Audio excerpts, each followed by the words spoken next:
दोस्तों ये बात तो आपको पता ही होगी कि HIV एड्स दुनिया की सबसे खतरनाक बीमारियों में से एक है।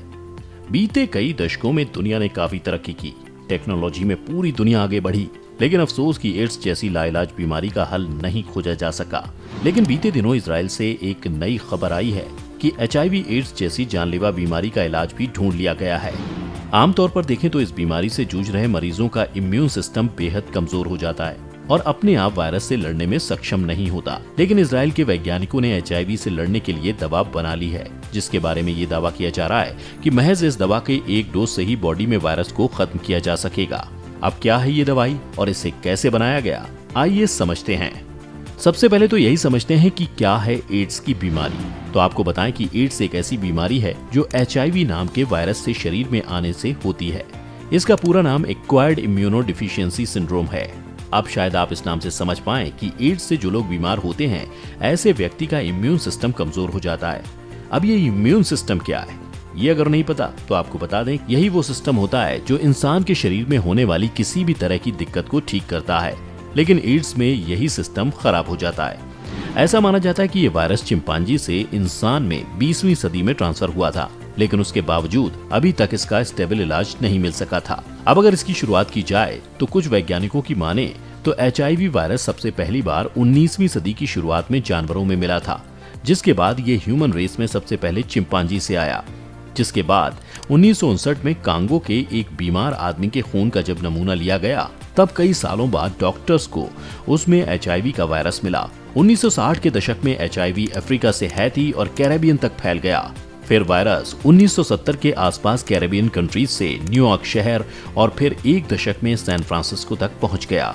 जिसके बाद अमेरिका ने दुनिया भर में वायरस को फैलाने में मदद की, क्योंकि अमेरिका से पूरी दुनिया में लोगों का आना जाना लगा ही रहता है।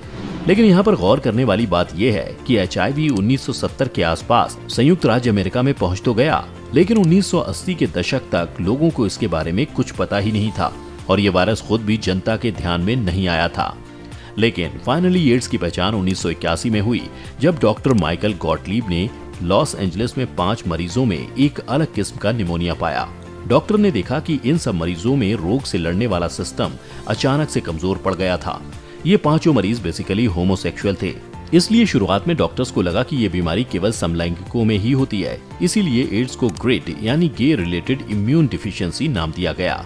इसीलिए शुरुआत में इसे बहुत से लोगों ने सीरियसली नहीं लिया। ऐसे में फ्रांस में 1983 में लुक मोंटेग्नियर और फ्रांसोआ सिनूसी ने LAV वायरस की खोज की थी और 1984 के आसपास अमेरिका के रॉबर्ट गैलो ने HTLV3 वायरस की खोज की थी। अब यहाँ हुआ ये कि 1985 के आसपास ये पता चला कि ये दोनों वायरस एक ही हैं। इसीलिए बाद में मोंटेग्नियर और सिनूसी को नोबेल पुरस्कार से 1985 में सम्मानित किया गया और आखिरकार 1986 में पहली बार इस वायरस को HIV यानी ह्यूमन इम्यूनोडिफिशियेंसी वायरस का नाम मिला। जिसके साथ ये भी हो गया कि ये वायरस सिर्फ और सिर्फ होमोसेक्सुअल लोगों में ही नहीं बल्कि किसी को भी हो सकता है और उसके इम्यून सिस्टम को बर्बाद करके उसे किसी छोटी मोटी बीमारी से ही मौत के घाट उतार सकता है। इसी के बाद से जब इस वायरस को पूरी तरह समझ लिया गया तो पूरी दुनिया में एड्स के बारे में लोगों को जागरूक करने के लिए अभियान शुरू हो गए और 1988 से हर साल 1 दिसंबर को वर्ल्ड एड्स डे के रूप में मनाया जाने लगा। ऐसा इसलिए ताकि लोग वो गलतियां ना करें जिससे एड्स फैले। बताया जाता है कि 3 करोड़ 26 लाख से भी अधिक लोग दुनिया भर में HIV से पीड़ित हैं। अगर बात भारत की करें तो देश में 1986 में चेन्नई में एड्स का पहला मामला सामने आया था।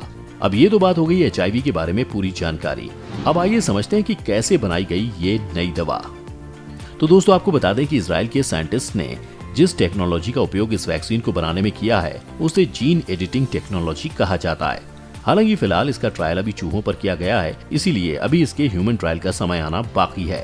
बेसिकली अगर और थोड़ा साइंस को समझें तो वैक्सीन में टाइप B WBC यानी व्हाइट ब्लड सेल्स का उपयोग किया गया। ये वही ब्लड सेल्स हैं जिनमें इम्यून सिस्टम में HIV से लड़ने वाली एंटीबॉडीज डेवलप होती हैं।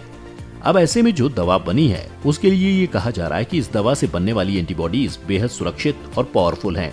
इसीलिए इसके बारे में ये भी कहा जा रहा है कि ये संक्रामक बीमारियों के अलावा कैंसर और बाकी ऑटो इम्यून बीमारियों से ठीक होने में भी इंसान के काम आ सकती है। इसीलिए रिसर्चर्स का मानना है कि अगले कुछ सालों में एड्स और कैंसर का परमानेंट इलाज मार्केट में आ सकता है। अब इसके बनने के प्रोसेस को आप समझ चुके हैं, तो आइए आपको बताते हैं कि ये दवा कैसे काम करती है। अब वैज्ञानिकों ने जीन एडिटिंग टेक्नोलॉजी यानी जिसे क्रिस्पर भी कहते हैं, उसकी मदद से इनमें बदलाव करना शुरू कर दिया।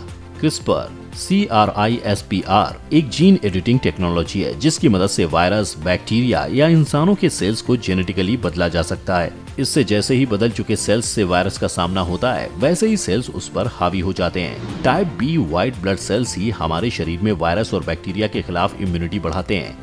तो ऐसे में ये नसों के जरिए अलग अलग बॉडी पार्ट्स में पहुंच जाते हैं और पूरी बॉडी में ही इम्यून सिस्टम को फिर से डेवलप करने लगते हैं, जिसके कारण HIV का वायरस इनएक्टिव हो जाता है। खैर, अभी इस इलाज के ह्यूमन ट्रायल में थोड़ा समय लग सकता है, लेकिन उसके रिजल्ट अगर पॉजिटिव आते हैं तो ये पूरी इंसानी सभ्यता के लिए खुशी की बात होगी।